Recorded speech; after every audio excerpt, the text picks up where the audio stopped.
Hello everyone, welcome back to my channel. I pray that you're all doing well. To my returning subscribers, welcome back. To my new subscribers, welcome. I appreciate each and every single one of you. Thank you so much.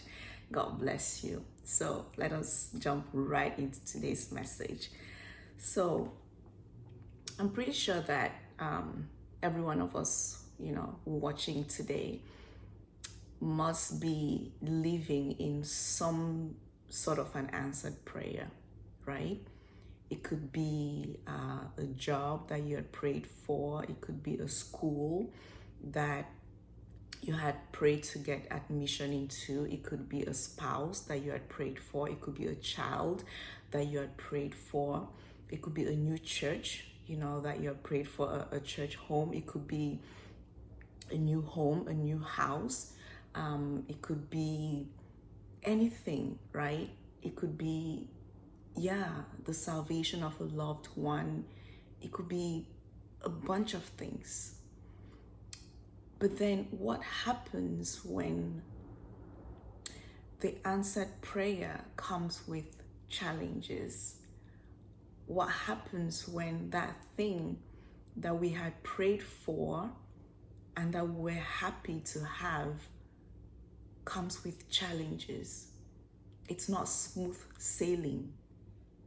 It's not as perfect as we thought it was going to be.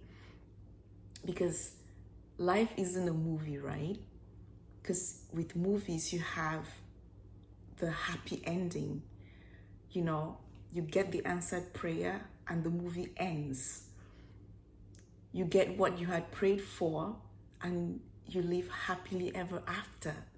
We don't know what happens after that. But this is real life.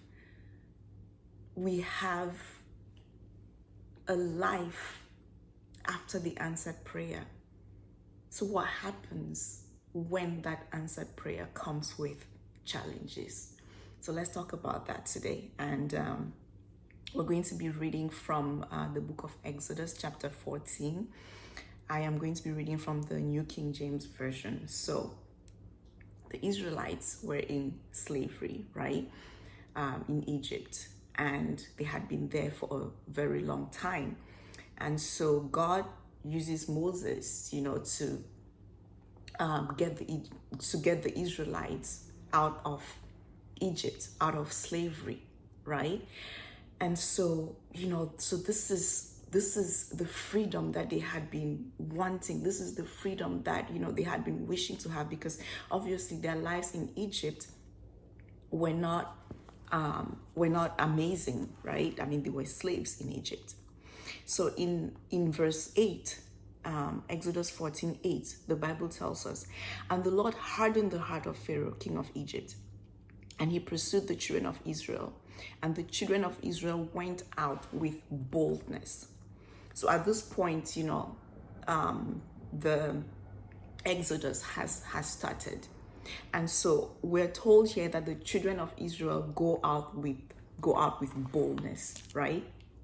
So in the beginning of, that situation, in the beginning of, that prayer, we have that boldness. We have that, that sense of assurance. We have that sense of happiness. Wow. Finally, God has answered my prayer. Finally, I have this new home. Finally, I'm going to this new school. Finally, I have this new job. Finally, I'm pregnant. Finally, I have I have a spouse. So, in that beginning, there is that positivity. There is that happiness. There is that, boldness. There is that, that joy that we have in getting to the answered prayer, or in receiving that answered prayer. And so the Israelites here are going out with boldness, right? And so the Egyptians, start pursuing them on their horses and all of that. Now, these are the people that had gone out with boldness. Now we go to verse 10. verse 10 to 12. And the Bible tells us, and when Pharaoh drew near, the children of Israel lifted their eyes, and behold, the Egyptians marched after them. So they were very afraid, and the children of Israel cried out to the Lord. Then they said to Moses, because there were no graves in Egypt, have you taken us away to die in the wilderness? Why have you so dealt with us to bring us out of Egypt?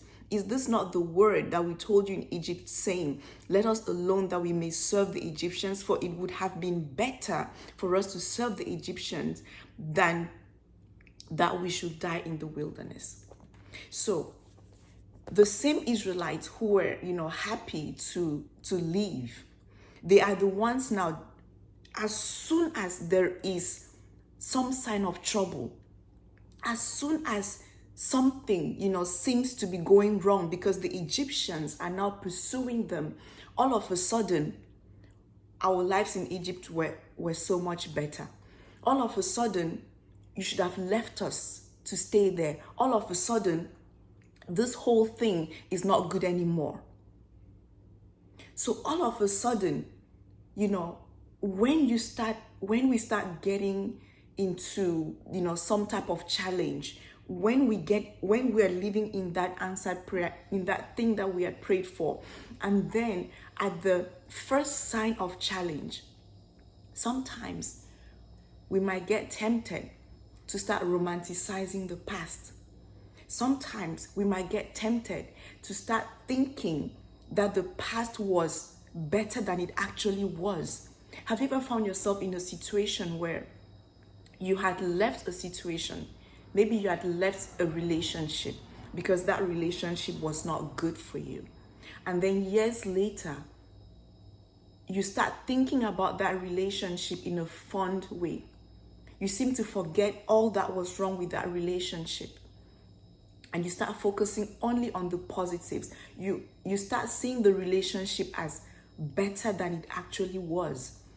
Maybe because now you have found yourself in a situation that is not very favorable. And then you start thinking, maybe I should have stayed in that relationship. Or you know what, it's better to have been in that relationship than to be single right now. But there was a reason why you left that relationship in the first place. Or maybe now you had prayed for a child. Now you have that child. The sleepless nights have started. You start thinking about your life before you had kids. My life was so much more peaceful. My life was so much more, I was able to have a lot more rest before I had kids or before I had this child.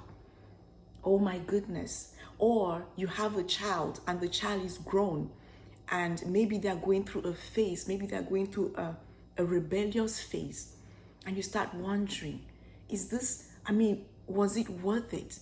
Was it worth having this child, in the first place? Or maybe you're in a marriage and things are not going well for a season, and you start questioning, was this God's will for me? Was this God's choice for me? Maybe the past, what I left behind was so much better.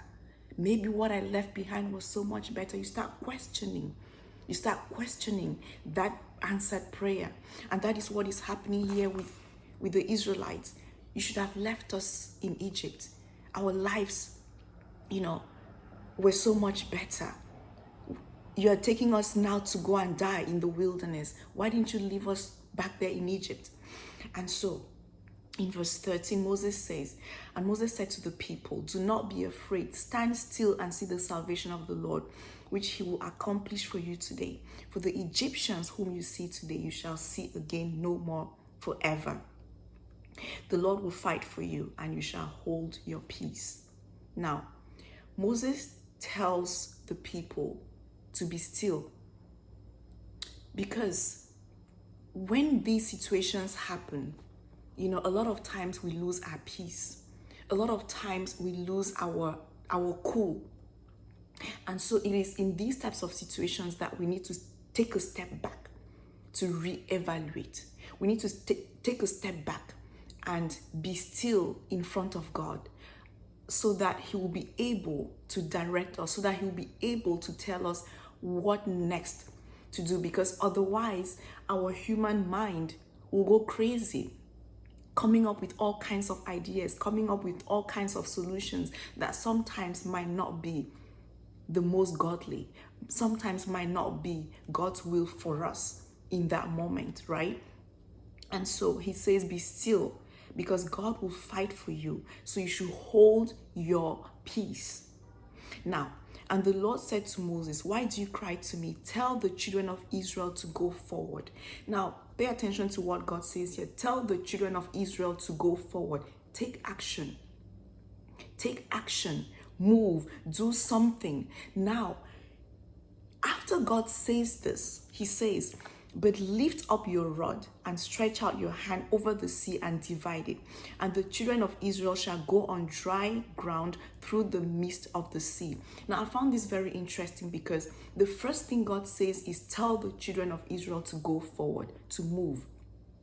God hasn't yet said what he plans on doing. He hasn't yet given Moses the next instruction. He hasn't yet told Moses, God could have told Moses first, lift up your rod and then tell the children of Israel to move forward. But no, the order is reversed. Tell them to move forward. Tell them to start taking action. Start moving and trust that I am going to be with you. Trust that I am going to be with you. Trust that I'm going to tell you what to do. Trust that you are not alone in this. Trust that I am here with you, going through this problem, going through this difficulty, going through this challenge. I need for you to trust me. I need for you to have faith in me. Move. Do something. But do it by faith, in faith, because I am there with you. So lift up your rod and stretch out your hand. And so that's what Moses does. And the Bible tells us further. Let's keep moving. In verse 20. So it came between the camp of the Egyptians and the camp of Israel. Thus it was a cloud and darkness to the one, and it gave light by night to the other. Thus it was a cloud and darkness to the one, and it gave light by night to the other, so that the one did not come near the other all that night. So the Egyptians are still, after the Israelites, right? So what does God do? It is dark. What does God do? He leaves the Egyptians in darkness, and then there is a cloud that gives light to the Israelites. And then there's another cloud that is just darkness onto the Egyptians.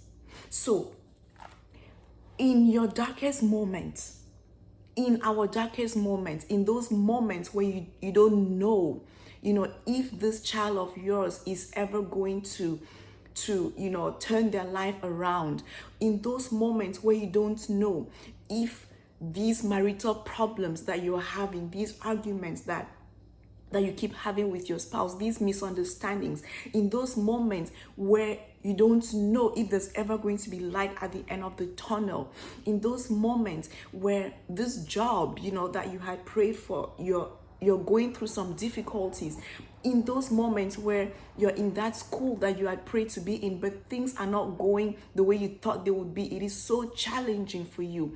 In those moments where you are wondering if there is any solution, if there's any light at the end of the tunnel, God is telling us here that even in that darkness, He was able to give light to the children of Israel, so that, as they were walking in darkness, they were able to see where they were going. So God is going to give us clarity in those moments. God is going to give us, He's going to give us solutions. He's going to give us, ideas. He's going to give us ways. He's going to give us divine inspiration in those moments. He's going to give us divine strength even in those moments.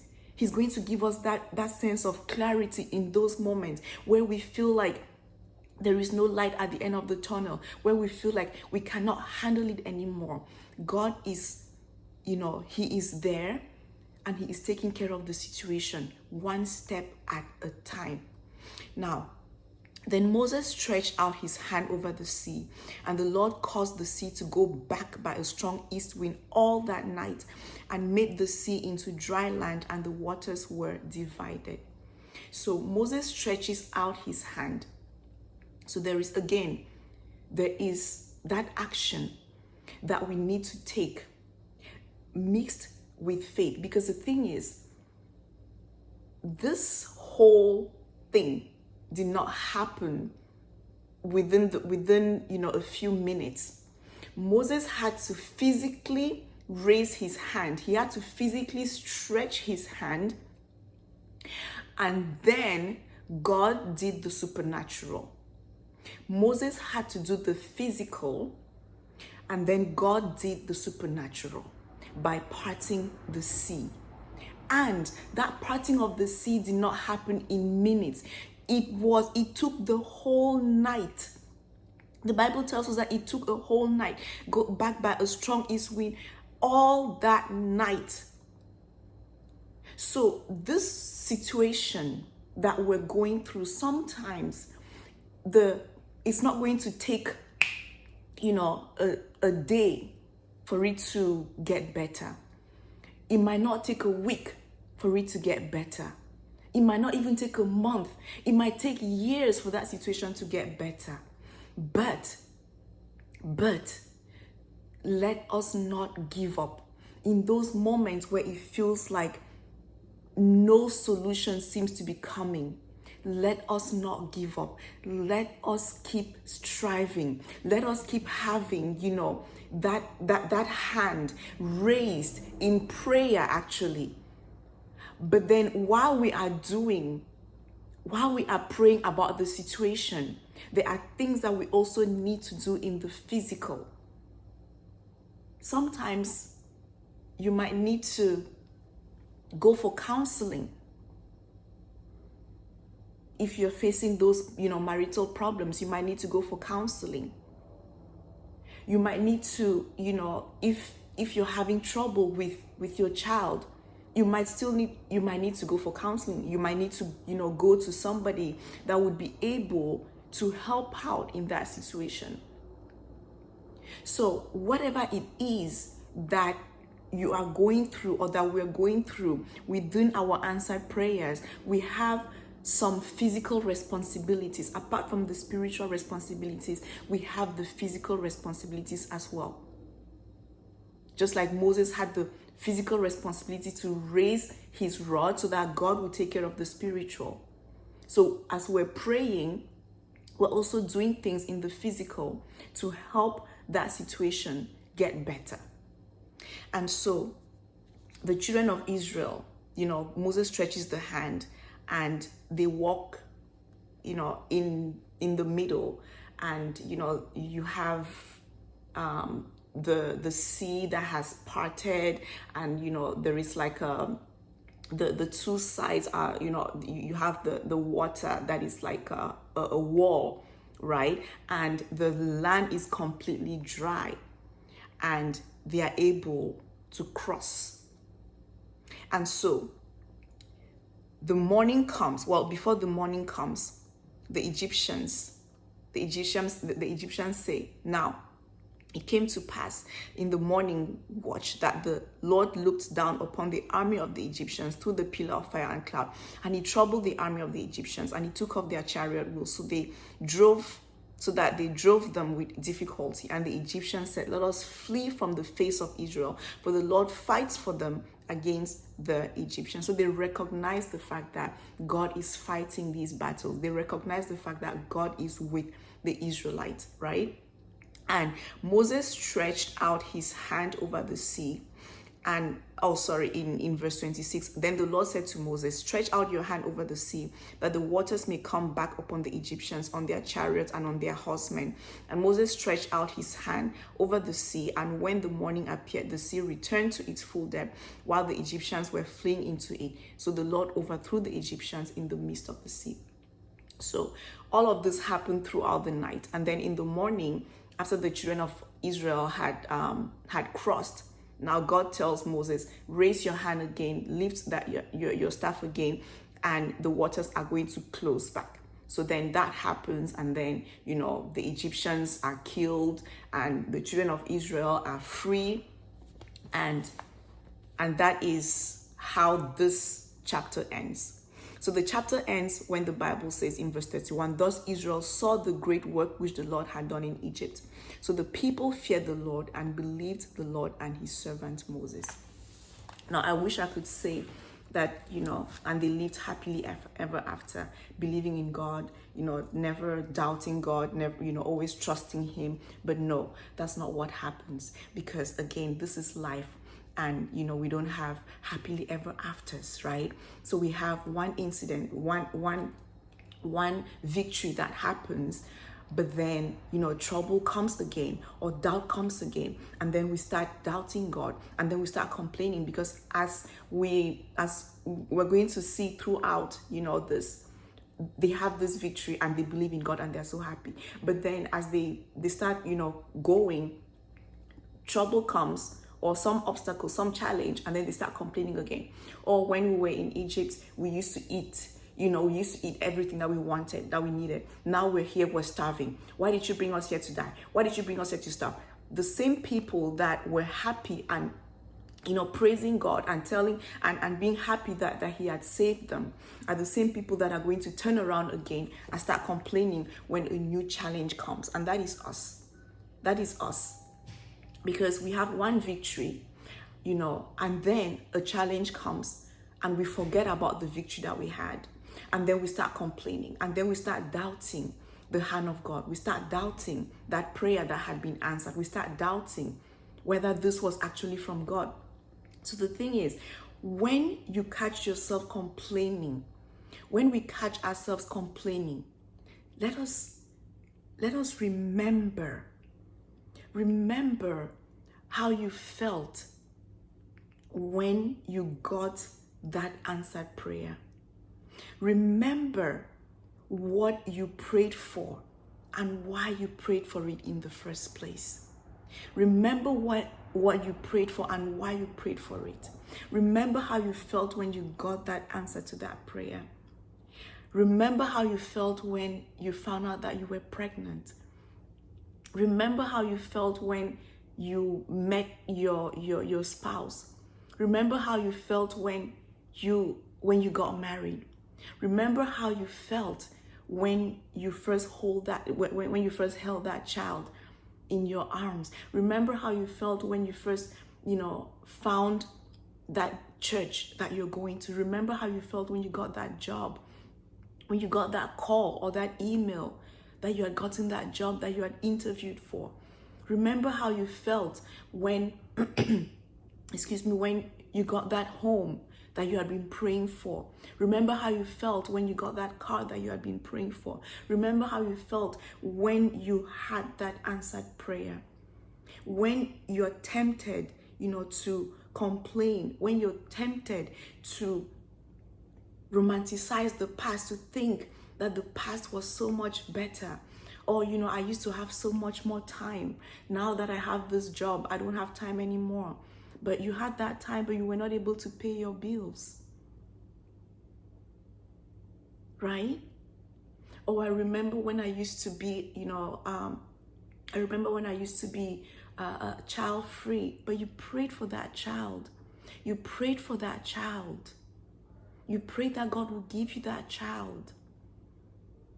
Oh, I remember when I used to be able to just go wherever I wanted, do whatever I wanted. Now that I'm married, I have to, talk to somebody, tell somebody my whereabouts. But you prayed for that spouse.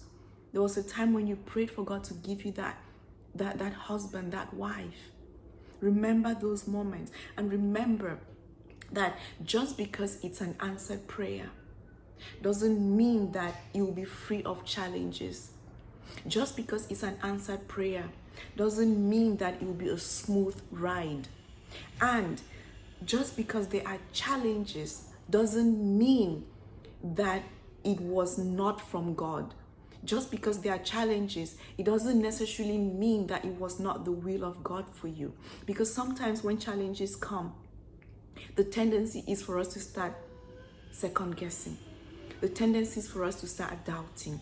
Yes, sometimes, you would have those challenges, which might indicate that something was not the will of God for you. But I'm talking about those situations where this was an actual answered prayer. But then, difficulties start coming and challenges start coming. And then you start doubting, was this really God's will for me? Was this really an answered prayer? Is this really what God wanted for me? And the thing is, what we should remember is that sometimes, a lot of times even, God would use our answered prayers. He would use those answered prayers to challenge us. He will use those answered prayers to grow us. He will use those answered prayers to stretch us. He will use those answered prayers to sanctify us. He will use those answered prayers to take us to the next level in our faith, to take us to the next level of dependency on Him. He will use those answered prayers, the challenges in those answered prayers, to increase our faith, to cause us to depend on Him even more. So yes, sometimes, a lot of times, our answered prayers might come with challenges, but that doesn't mean that it was not from God. It simply means that God wants us to get closer to Him. He wants us to, have more faith in Him. He wants to stretch us, to teach us, and to use us as well. So when you are going through that, if you are in that job that seems to be challenging at the moment, it doesn't necessarily mean that you'll be in that job forever. But while you're in it, work as unto the Lord. While you're in that program, study as unto the Lord. As a married person, be a spouse as unto the Lord. Give it your best. As a parent, give it your best and give your child to God. Give that situation to God.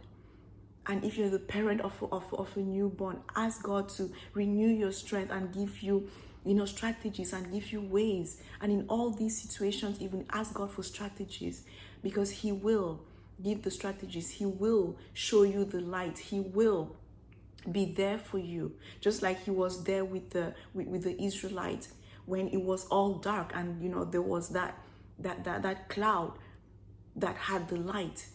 He will show you the light. He will show you the way. He will show us the way.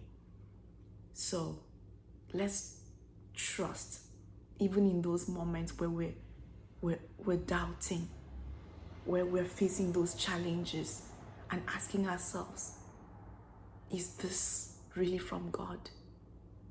Was this really God's plan?